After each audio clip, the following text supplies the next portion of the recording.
Olá, meu irmão e minha irmã, eu sou o Padre Marcelo, da Diocese de Taubaté. Hoje é dia 27 de junho de 2022.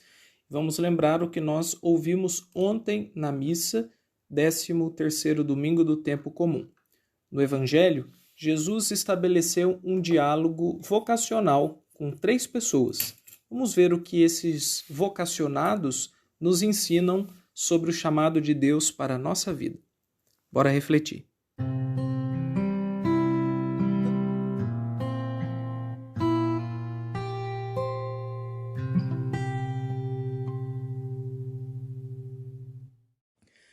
O Evangelho de ontem ele é dividido em 3 grandes seções do texto. E é em cima dessas 3 seções que eu gostaria de refletir com vocês. Depois eu vou me concentrar particularmente na última, que é aquela em que Jesus faz a discussão vocacional com 3 homens. Então a primeira seção do texto é quando Jesus decide ir para Jerusalém. Jerusalém é a cidade santa para o povo judeu, o povo bíblico. E ali se acreditava que Deus habitava e que a partir dali Deus faria a transformação do mundo todo. E nós estamos lendo o Evangelho de Lucas. E no Evangelho de Lucas, o texto do Evangelho ele termina depois com o livro dos Atos dos Apóstolos. Isto é, o evangelista Lucas escreveu os 2 livros, o Evangelho e os Atos. E o Evangelho termina com Jesus morrendo em Jerusalém e pedindo aos discípulos que permanecessem lá para que ele enviasse o Espírito Santo. E ele começa nos Atos dos Apóstolos em Jerusalém, o texto começa em Jerusalém, com a vinda do Espírito Santo, o Pentecostes. E a partir do Pentecostes de Jerusalém, vários outros Pentecostes vão acontecendo em outras regiões. Mas Jerusalém é o epicentro da salvação de Deus. A partir dali, Jesus realiza a sua obra. Então, no texto de ontem, Jesus está indo nesta direção, Jerusalém, para realizar de modo definitivo a salvação e a transformação do mundo. Na segunda seção do texto, nós vemos Tiago e João, os discípulos mais jovens de Jesus, que pegam birra, que têm raiva de alguns samaritanos que não quiseram acolher Jesus na sua aldeia, na sua casa. E eles chegam a dizer: Senhor, queres que mandemos descer fogo do céu para destruí-los? Todos os apóstolos tinham um apelido. Por exemplo, Pedro era chamado cabeça dura, por isso pedra. Hoje, para nós, a ideia de pedra está ligada com a edificação da igreja, com a fortaleza da igreja, mas no texto bíblico, no primeiro momento, pedra significa isso, cabeça dura. Tomé, apóstolo, era chamado de o gêmeo de Jesus, porque ele era muito parecido com Jesus, no jeito de viver, sobretudo. Talvez ele fosse o discípulo mais fiel ao que Jesus pedia. E João e Tiago, os 2 novinhos, eram chamados de filhos do trovão, porque eles eram irritadiços, bravos, agressivos, como jovens que eram. Por isso eles vão dizer para Jesus: você não quer que a gente pede que desça fogo do céu sobre esse pessoal que não te acolhe? E Jesus repreende os 2, porque não é desse jeito que o reino de Deus acontece. Não é na força da raiva, da violência, não é sendo bruto que o reino acontece. E olha, nós somos cheios de brutezas. A gente aposta muito na agressividade, na violência, como meios de fazer o reino de Deus acontecer. Mas Jesus repreendeu aqueles 2, e a gente deve acolher essa repreensão para nós também. O caminho de Jesus é um caminho diferente, é um caminho radical, mas é um caminho que trabalha na lógica do bem, e do bem para todos, não só para nós que decidimos seguir a ele.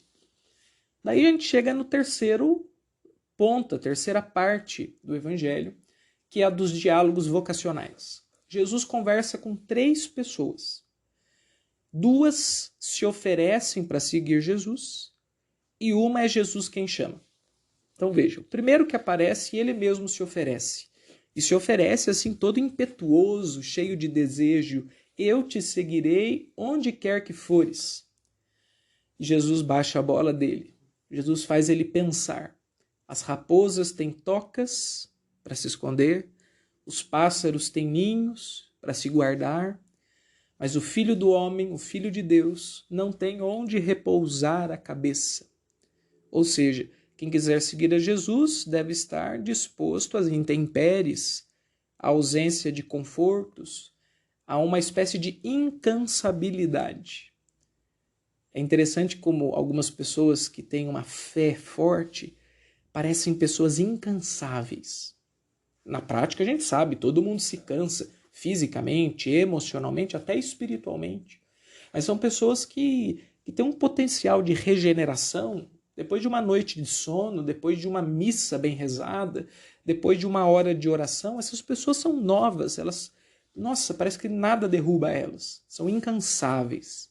É isso que Jesus está falando. Se você quer me seguir, você tem que estar disposto para ser assim.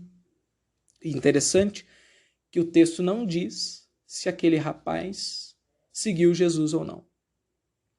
Aí vem um segundo caso. Jesus fala, agora é Jesus quem fala, segue-me. Só isso. E o rapaz põe uma condição para Jesus. Deixa-me primeiro enterrar o meu pai. A gente não sabe se o pai do rapaz estava morto. Talvez não. E se não, então ele está dizendo mais ou menos assim, olha, eu vou continuar vivendo lá na minha família, vou cuidar das coisas do meu pai, vou cuidar do meu próprio pai, e depois que o meu pai morrer, que a minha família já se desfazer, e que eu já não tiver mais compromissos assim com ninguém, quando eu estiver livre, então eu te sigo. E Jesus vai dizer para ele, radicalmente, deixa que os mortos enterrem os mortos. Ou seja, deixa o seu pai da terra e vai cuidar do pai do céu, das coisas do pai do céu. Deixa que a terra dê conta da terra e vem comigo anunciar o reino de Deus. E mais uma vez o texto não diz se o rapaz seguiu Jesus. E por fim, um terceiro, eu te seguirei, Senhor, ele falando para Jesus, mas primeiro deixa-me ir despedir dos meus familiares. Então esse já se ofereceu colocando condições, diferente daquele primeiro que falou que iria para onde Jesus fosse. E Jesus falou assim, quem põe a mão no arado e olha para trás, não está apto para o reino de Deus. Ou seja, é preciso começar agora, começar o trabalho, pôr a mão no arado e deixar para trás. Nem ir para se despedir dos familiares, Jesus estava querendo deixar aquele rapaz. Olha a radicalidade do segmento. E também, mais uma vez, o texto não diz se o rapaz seguiu Jesus. Então veja, como é que é a anatomia do texto. 3 chamados, 2 se oferecem para Jesus, um é de modo mais impetuoso, entregue, o outro numa condicional, e o terceiro Jesus chama, mas ele põe a condição depois do chamado de Jesus. Nesses 3 casos, a gente pode se identificar com um ou com o outro. Talvez a gente tenha ido atrás de Jesus por conta própria, talvez Jesus tenha nos chamado e por isso a gente começou a segui-lo. Mas o que há em comum nesses 3 chamados aqui? A primeira coisa é que em todos os casos Jesus pede radicalidade. E a segunda coisa é que essa radicalidade se traduz concretamente para nós numa disponibilidade total, numa coragem para seguir Jesus e deixar tudo para trás. Então, isso entristece o coração da gente. É assim, é bonito de ver o texto, é chamativo, é interessante, mas entristece. Por quê? Porque a gente é cheio de condições. A gente segue Jesus desde que 3 pontinhos. A gente ama a Deus só que 3 pontinhos. Então a gente é cheio de condicional. O nosso amor é um amor condicional. Não aprendemos ainda a amar assim irrestritamente, que era o jeito de Jesus amar. E já que o nosso mestre amou assim e ensinou a amar assim, é isso que a gente deve buscar. Esse amor que não põe mais condições. Santo Inácio de Loyola vai chamar isso de santa indiferença. A santa indiferença é quando nós seguimos a Jesus ou na pobreza, na riqueza, na dor ou na alegria, na abundância ou na ausência de coisas, e sempre com o mesmo ímpeto, com o mesmo coração, independentemente das circunstâncias, inteiros para Jesus. Que imagem bonita! Essa é a meta de Santo Inácio para todos aqueles que querem seguir a Jesus de modo generoso. É seguir a Jesus em qualquer circunstância, com muita entrega do coração, sem ficar pondo limites para o agir de Deus. Por isso Inácio vai dizer: quanta coisa Deus não poderia fazer se não colocássemos para Ele nenhum obstáculo. Que bonita essa frase, não? Que bonita. Quais são os nossos obstáculos para Deus? Quais são as nossas condições para Deus? É preciso saber isso. Primeiro, para a gente se conhecer. E daí, a gente poder lutar e tentar vencer essas condições. E segundo, para a gente falar para Jesus, para que Ele nos ajude. Porque se a gente não tiver a ajuda dEle, dificilmente a gente vai conseguir amar desse jeito. E você? Quais são as condições que você põe para Deus e que estão pondo obstáculo para que Deus faça ainda mais na sua vida?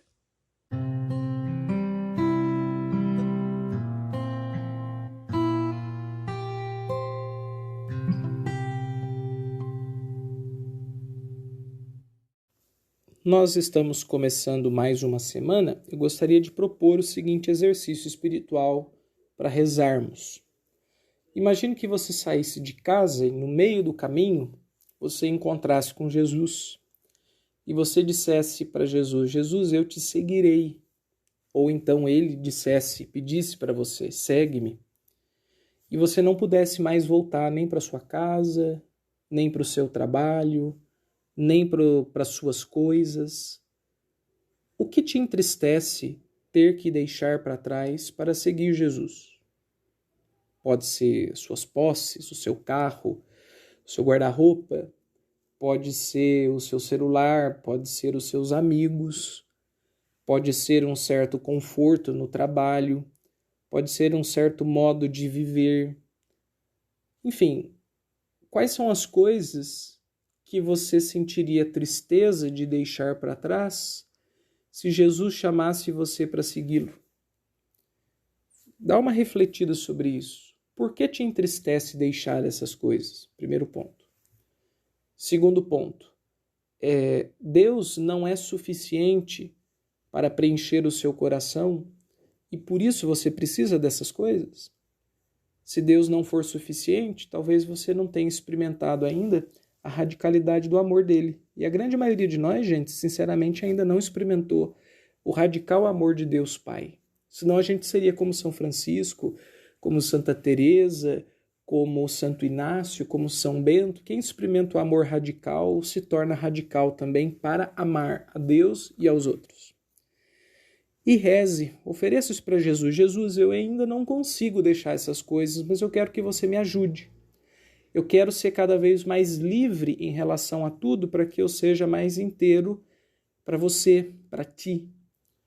Reze os seus medos, reze as coisas que você não quer deixar para trás e vai pondo isso aos poucos na mão de Jesus. Quem sabe daqui a um tempo você alcance um pouco mais de liberdade interior ou a santa indiferença que Inácio falava. Uma boa semana para você, boas orações e até semana que vem com mais um Ontem na Missa. Até logo, pessoal.